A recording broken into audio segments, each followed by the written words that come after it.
बिस्मिल्लाहिर्रहमानिर्रहीम अस्सलाम वालेकुम। उम्मीद करनी है तुम सब खैर खैरियत न लोसो जी। तो पिशोरी आपके साथ शेयर कर रही है गोलगप्पे और उसकी चटनी और सब कुछ। ये मेरी खाला जानी के घर के बाहर मिलते हैं तो वहाँ लाए थे मेरी कज़न जो है। अच्छा, ये परफ्यूम है और इसमें माखौर बना हुआ है। ये मेरा कज़न जो है वो लाया था, उसने गिफ्ट किया था मेरी खाला को। और साथ ये बड़ा सा लॉलीपॉप है, और लॉलीपॉप जो है तो वो भी अच्छा, टिक्कियाँ चपली कबाब जो थे वो भी था, और बारबेक्यू जो है उसकी पिक्चर साथ साथ आपके साथ शेयर कर रही हूँ। मेरी खाला ने, जिनके घर में बुद्धू समर बाग आई हुई हूँ, तो उन्होंने जो है बनाई। मैं ये सब कुछ ना एक कहते हैं ना, एक जल्दी से आपको दिखा रही हूँ, क्योंकि मैंने आगे आपको रियल चीज़ें दिखानी हैं, अपनी बीमारी के बारे में, अपनी डिज़ीज़ के बारे में बताना है। लेकिन मैं आपको आज क्या हुआ सारा दिन, तो वो सब कुछ बता रही हूँ, क्योंकि एक दिन पहले वाला सारा व्लॉग ला के मैं आप लोगों के साथ शेयर करती हूँ। तो बस मैंने सोचा कि चलें, जो जो कुछ हुआ वो सारी डिटेल मैं आपके साथ बता दूँ। पिशोरी ने तिक्के बिल्कुल नहीं खाए, क्योंकि पिशोरी के लिए तिक्के बने ही नहीं हैं फ़िलहाल। बिल्कुल पिशोरी पे तिक्के वगैरह बंद हैं। तो ये देख लें जी, चूहे की कमी थी।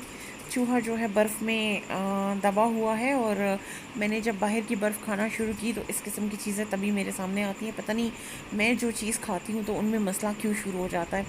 तो बस आजकल मैं बाहर की बर्फ़ बहुत ज़्यादा खा रही हूँ। क्यों खा रही हूँ, किस शेप में खा रही हूँ, मैं उसके बारे में भी आप लोगों को बताती हूँ। और मुझे हुआ क्या है वो आपको अभी कुछ सेकंड में पता चल जाएगा। जी हाँ, ये देख लें। ये जो है पिक्चर मैंने गूगल से ली है। और क्योंकि बॉडी पे इस किस्म के रैशेस हर जगह, ये हीट रैशेस की पिक्चर है, पर मुझे हीट रैशेस नहीं हुए।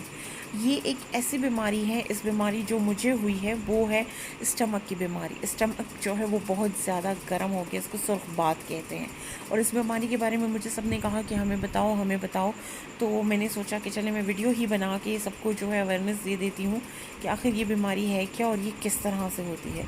ये सुर्खबात है, और इसमें ये होता है कि अगर आपने बहुत ज़्यादा मतलब बाहर का खाना खा लिया, या आपने अनहेल्दी फूड खा लिया, जैसे आप सिर्फ जो हो बीफ मटन फ़िश ये चीज़ें खा रहे हो, और आप जो है सब्ज़ियाँ वगैरह नहीं ले रहे हो, मतलब आप कोई ठंडी चीज़ का इंटेक नहीं कर रहे हो, तो फिर आपको क्या होता है कि ये इस किस्म की ख़ारिशें और बॉडी पे रेडनेस आ जाती है, जो मेरे साथ अभी हो रहा है। तो बर्फ़ बाहर की मैं इस शेप में खा रही हूँ, मतलब मैं जो हूँ इसको हिंदको में कहते हैं तोतिया मोतियाँ, तो मैं तोतिया मोतियाँ जो है वो बहुत ज़्यादा खा रही हूँ, बहुत ज़्यादा, क्योंकि मेरी बॉडी बहुत ज़्यादा जलती है। तो मैं गांव आने का मकसद ये है कि यहाँ पे मैं बस तोतिया मोतियाँ जो है इजीली मुझे अवेलेबल हो जाता है, आ जाती है मेरे लिए, और मैं इसे खा लेती हूँ, तो मैं थोड़ा सा सुकून से हो जाती हूँ। अगर मैं ठंडी चीज़ ना खाऊं तो मेरी बॉडी जो है वो उस पर हीट रैशेस बनना शुरू हो जाते हैं, और बहुत ज़्यादा जिस्म से गर्माइश निकलती है, बहुत ज़्यादा। मतलब मैं एसी में बैठी होती हूँ पर मुझे फिर भी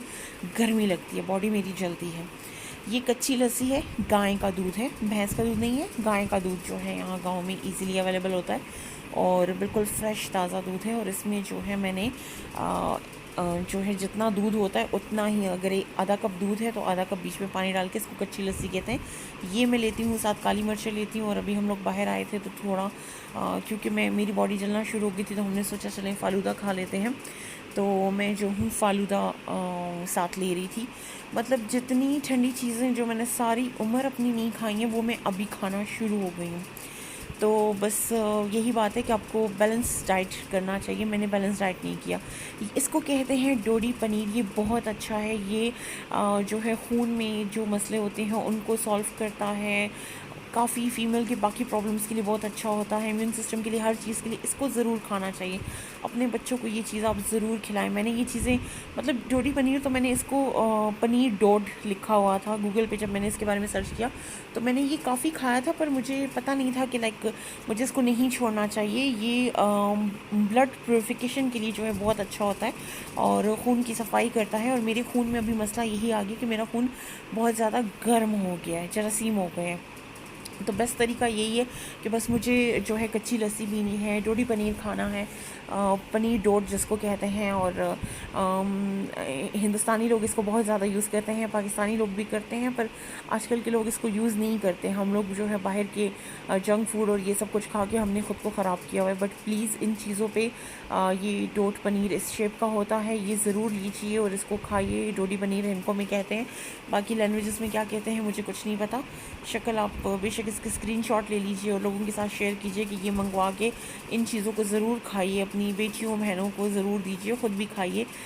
अच्छा साफ़ी का शरबत आई थिंक 80 रुपीज़ का है, और ये जो है मैंने अपनी लाइफ में कभी नहीं पिया। मेरी बहन के ये अल्फाज हैं कि भाई मुझे तो 17 साल की उम्र में दादी ने पिला दिया था, लेकिन मुझे ये चीज़ नहीं पता थी ना, मुझे किसी ने पिलाया, तो बस मुझे नहीं पता था और मैंने नहीं पिया, वरना मैं ज़रूर पीती। और मेरी बहन कहती है मुझ पे 3 बोतलें, उसने 3 बोतलें पी थी, तो वो कहती है कि इससे काफ़ी इंसान अच्छा होता है, और 17 मतलब 16-17 ईयर्स की एज में। और मुझे तो कुछ आइडिया ही नहीं था, वरना मैं अपने लिए ज़रूर मंगवाती। ये आज नौबत ना आती मेरे ऊपर कि मैं इस तरह जल रही हूँ, और बहुत मेरी हालत ख़राब है, बहुत ज़्यादा, बहुत तकलीफ़ में हूँ। और एसी में भी मतलब मुझे गर्मी लगती है, और लाइट चली जाए तो आप सोच लें कि मेरा क्या हाल होता है। नहा के आती हूँ तब भी मैं चल रही होती हूँ, और हर टाइम बस ख़ारिश हो रही होती है, और सारी बॉडी पे जो है एक अजीब से रैशेस, रेडनेस आती है। फिर जब ये ठंडी चीज़ें खाती हूँ वो गायब हो जाती है, फिर थोड़ी देर बाद फिर से अजीब सी वो हो जाती है। फिर होम्योपैथिक के पास गए, हशनगरी में बहुत मशहूर होम्योपैथिक है, इसके पास गए, और उन्होंने ये 2 जो हैं मुझे दवाइयाँ दी, जो कि मैंने पानी में लेनी है 3 टाइम, या फिर जो है 2 टाइम अगर मैं लूँगी तो इनकी 15 ड्रॉप्स दिन को, 15 ड्रॉप्स जो हैं वो रात के टाइम है, सुबह मतलब नाश्ता और ये सब कुछ। तो सुबह नाश्ता तो मेरा खैर होता ही नहीं, इतनी सारी मेडिसिन और डोट पनीर और पनीर डोट और इतनी कुछ मैं चीज़ें ले लेती हूँ कि वो नाश्ता वहीं रह जाता है। मतलब सुबह में मेरी खाला गरीब ने इतनी ज़बरदस्त मेरी रोटी बनाई तंदूर की, और मैं नहीं खा सकी क्योंकि मैंने इतना कुछ वो ना उसमें था कि मुझे नाश्ते की समझ ही नहीं पड़ी कि नाश्ता मैं कैसे करूँ, क्या करूँ। तो क्यों पेट भर जाता है, आप एक मेडिसिन लेते हो, दूसरी लेते हो, फिर आपके पास नाश्ते और इन चीज़ों के लिए टाइम ही नहीं होता कि आप ये चीज़ें जो है मतलब नॉर्मल नाश्ता तो बिलीव में मैं मिस कर रही हूँ, और ख़ासकर मैं अपनी चाय को मिस कर रही हूँ। लेकिन मैंने गलतियाँ की हैं, बहुत गलतियाँ की हैं। ये ट्यूब जो है जब बहुत ज़्यादा ख़ारिश भर जाए या रेडनेस भर जाए तो उसके लिए है हाइड्रोजोल, लेकिन मैंने ले लिया है क्योंकि सब मेरी काफ़ी केयर कर रहे थे। मेरी बहन बहुत ज़्यादा टेंशन में थी, तुम ट्यूब ले लो, ट्यूब ले लो। मैंने कहा डॉक्टर कह रहे हैं ट्यूब और इन चीज़ों और लोशन और इन चीज़ों का कुछ भी वो नहीं है, लेकिन मेरी बहन मान रही नहीं थी, तो मैंने मजबूरन जाके ये ले लिया। लेकिन मुझे पता है इन चीज़ों का मेरी बॉडी के साथ कोई ताल्लुक़ नहीं, क्योंकि ये अंदर से है। और मैंने जब मुझे ये चीज़ हुई मैं समझी कि मुझे हीट रैशेस हो गए हैं, यानी कि जिसे पित्त कहते हैं, गर्मी दाने कहते हैं, जबकि मुझे वो नहीं हुआ था। और मैंने केयर नहीं की क्योंकि गर्मी दानों में तो इतना वो नहीं होता, इंसान खा पी सकता है, मिर्चें भी, गोश्त भी और चाय वगैरह भी। तो मैं ये चीज़ें खाती रही, जिसकी वजह से आज मेरा ये अंजाम हो गया कि वो बहुत सिवियर हो गया, क्योंकि मैंने चाय भी पी है इस बीमारी में, मैंने अंडा भी खाया है इस बीमारी में, तो वो सारा कुछ ख़राब हो गया। तो मैं आप लोगों को यही मैसेज कन्वे करना चाहती हूँ कि प्लीज़ अगर खुदा न खास्ता ऐसा कुछ आपके साथ होता है तो ख़याल कीजिए, और कोई ऐसी जो है चीज़ें मत खाइए गर्म, और गर्म चीज़ों के साथ जो है ये साफ़ी और ये जिस तरह करेले हो गए, ये चीज़ें पनीर डोड हो गया, ये ज़रूर खाइए। एंड में ये आप देख लीजिए खूबसूरत सा लॉलीपॉप है, और इंशाल्लाह आऊँगी और वीडियो के साथ। Thank you.